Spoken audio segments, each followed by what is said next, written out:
ఎర్రచందనం తోటలో మేము చేసిన పెత్తర పనులకి మామూలు స్టంట్లు అయితే ఫేస్ చేయలేదు మేము.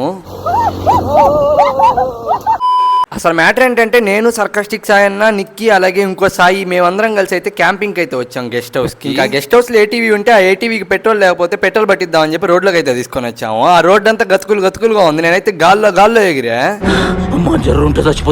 ఇంకా రోడ్లో ఆ ఏటీవీ మీద కూర్చొని పోతా ఉంటే ఏదో తెలియని ఫీల్ అనమాట. చాలా కొత్తగా అనిపించింది. ఇంకా మేము ఆ ఏటీవీని రోడ్లో వేసుకోబోతా ఉంటే పబ్లిక్ రియాక్షన్ ఎలా ఉందో తెలుసా?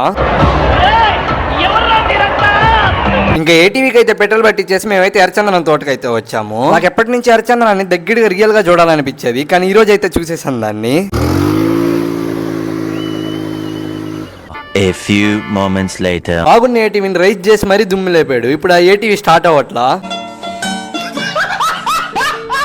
ఇంకా ఏటీవీని అలానే 2 కిలోమీటర్స్ నెట్టుకుంటా వెళ్ళాము. ఇంకా గెస్ట్ హౌస్ కి అయితే వచ్చేసి అక్కడ గన్ ఉంటే గన్ తీసుకొని గన్ షూటింగ్ అయితే చేసాము. ఈ గెస్ట్ హౌస్ కూడా ఎట్టు పక్క చూసినా అన్ని ఫ్రూట్స్ అనమాట. ఆడున్న ఫ్రూట్స్ అన్ని కోతులు దించుకొని తిన్నాము. ఇక్కడ ఏ గువా తిన్నా మొత్తం లోపల పింక్ కలర్ ఉంది. మీలో ఎంతమంది పింక్ కలర్ అంటే ఇష్టం కింద అయితే కామెంట్ చేయండి. పార్ట్ 1 అనమాట. పార్ట్ 2 లో మామూలు ఫన్ చేయలేదు. పార్ట్ 2 లో అయితే క్యాంపింగ్ చేసి అంతా రచ్చ చేసాము. ఆ వీడియో కావాలంటే ఈ లోపల మన ఛానల్ కి అయితే సబ్స్క్రైబ్ చేసుకోండి, మన పేజ్ కి అయితే ఫాలో చేసుకోండి. బాయ్ టాటా.